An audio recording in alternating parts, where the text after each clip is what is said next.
Umar. Good morning अम्मी। Good morning बेटा। बेटा, कल वाली बात पर मैं तुमसे कुछ कहना चाहती हूँ। देखो, मैं रिक्वेस्ट करती हूँ वापस जाने की जिद कुछ दिनों के लिए छोड़ दो। अरे अम्मी, वो बात नहीं है। यकीनन कोई बात होगी, मगर तुम्हारा यहाँ होना बहुत जरूरी है। देखो मेरी जान, तुम्हारी जिम्मेदारी है कि तुम अपने बाबा के साथ रहो। तुम्हें अंदाजा नहीं, वो तुम्हारे सहारे जीते हैं, उन्हें हौसला मिलता है तुमसे। इस वक्त उन्हें तुम्हारी सबसे ज्यादा जरूरत है। अम्मी जान, बाबा ने खुद को संभाल लिया है, वो अब बहुत बेहतर है। क्यों, नहीं है क्या? नहीं बेटा, ऐसी कोई बात नहीं। डॉक्टर ने उन्हें एहतियात का कहा है। हाँ। मसला क्या है बेटा? कल क्यों तुम उनसे वापस जाने की बात कर रहे थे? मैं समझी नहीं। अरे अम्मी, वो बात नहीं है जो आप समझ रही हैं। दरअसल कल वाली बात बिल्कुल मुख्तलिफ थी। तो फिर क्या बात है? मेहमत के मुतालिक एक मसला है। तुमने कहा कि तुम्हारे मुतालिक है? मेरे मुतालिक भी है अम्मी, यानी काम से मुतालिक है। वो मेहमत कुछ और कंपनीज के ठीक साथ। है बेटा, यकीनन तुम ठीक कह रहे होगे, मगर आज ये बात बिल्कुल भी ना छेड़ना। कम से कम जब तक मंगनी नहीं हो जाती, ऐसी कोई बात ना करना जिससे बाबा परेशान हो। अम्मी, क्या कोई बात है? सच बताइए मुझे। ऐसी कोई बात नहीं, लेकिन तुम्हारी माँ होने के नाते तुमसे वादा चाहती हूँ, आज कोई मसला ना खड़ा हो। तुम्हारे बाबा के चेहरे पर जो खुशी है ना, वो बहुत दिनों बाद देखी है मैंने, जानते हो। ठीक है अम्मी, वादा करता हूँ।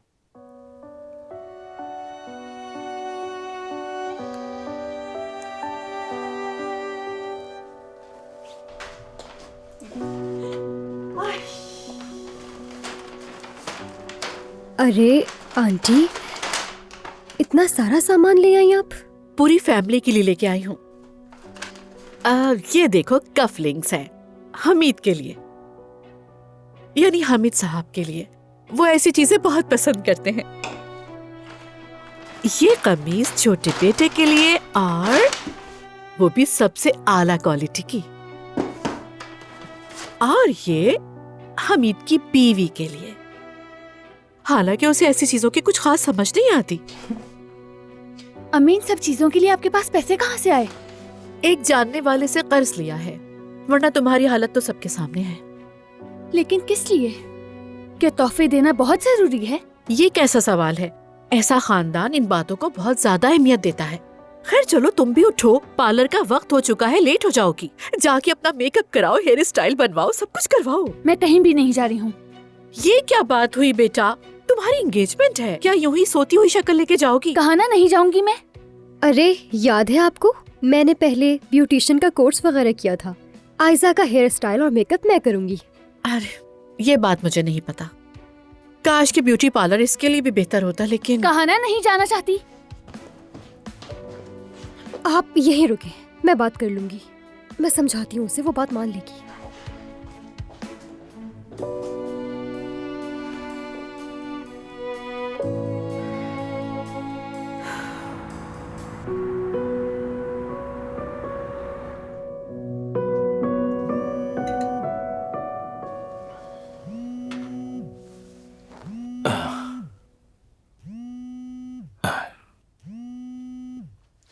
हाँ बोलो दुर्गा। मेहमत भाई, अब तो हमारा फोन भी नहीं उठा रहे आप। काम कर रहा हूँ दुर्गा, बहुत मसरूफ हूँ मैं। जो कह रहे हैं फौरन कहो। अब हमारे लिए भी टाइम नहीं है। भाई, तुमने मुझे किस झमेले में डाल दिया है?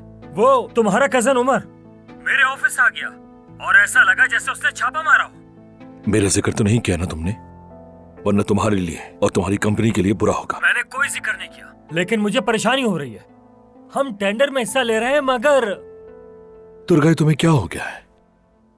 पहले तो बिल्कुल ऐसे नहीं थे तुम। मैंने तुम्हें कहा था ना, अपना मुंह बंद रखो, मेरा काम करो और पैसे लो। पता नहीं भाई, उलझ सा गया हूं मैं। मत उलझो दुर्गा, और मुझे फोन बार बार मत किया करो। रखो फोन।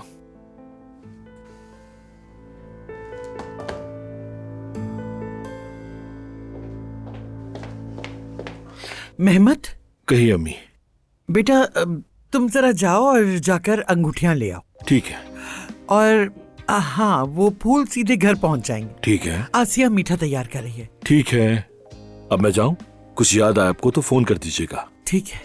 अरे बेटा सुनो, अपना ख्याल रखना। ठीक है। जो कहना था कह दिया, जो करना था कर लिया। अब मैं भी जाके तैयार हो जाती हूँ।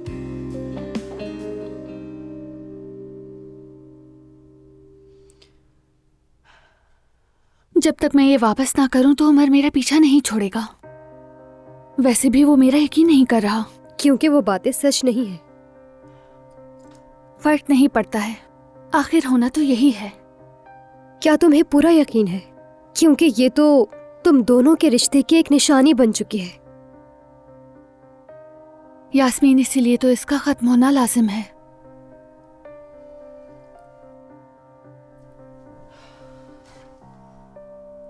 ये देखो। मेहमद तुम्हें धमकी दे रहा है। वो ये कह रहा है कि उसे सब मालूम है। ये मंगनी नहीं होनी चाहिए। कल बाबा से बात करनी थी लेकिन कुछ मसला हो गया। आयजा प्लीज ये मत करना, मैं ऐसा नहीं होने दूंगा। तुम ठीक कह रही थी, मगर मुझे वाकई उस पर बहुत अफसोस हो रहा है। तो तुम कह रही हो कि मैंने गलत किया है? यार मेरा वो मतलब बिल्कुल नहीं था, बस अचानक मेरे मुंह से निकल गया। ये करना बहुत जरूरी है।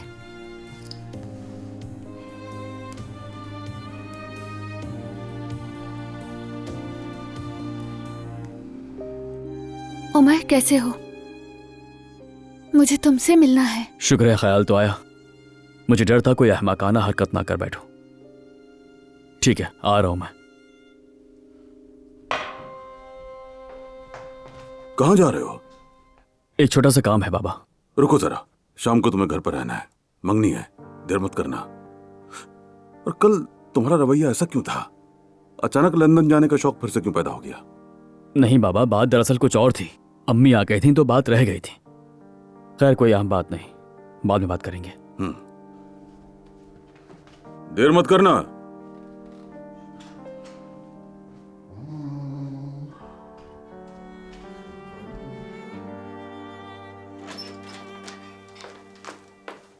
अम्मी, कैसी लग रही हूं मैं?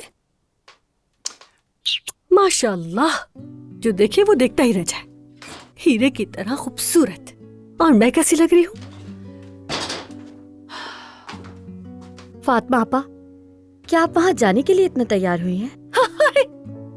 वहाँ लोग मुझे घर की मालकिन समझेंगे? बिल्कुल नहीं फातिमा आपा, मैं वहाँ काम करती हूँ, इसलिए सिर्फ आपसे इतनी गुजारिश है कि जरा अपने रवैये का ख्याल रखिएगा।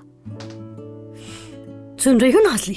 सुन रही हो ना तुम ये क्या कह रही है? अम्मी देखिए, बुरा ना माने लेकिन मैं जुमाना की बात से इत्तेफाक करती हूँ। यानी मेरे ऊपर बड़ी जिम्मेदारी है। वहाँ की मंगनी की सारी सजावट मैं संभाल रही हूँ। एक अंदाज होना चाहिए ना, कहीं बेइज्जती ना हो, कोई ऐसी वैसी बात ना हो। और बिला आखिर अगली मंगनी मेरी ही तो होनी है वहाँ पर। ना शुक्री कहेगी। सांप पैदा किया है मैंने, सांप।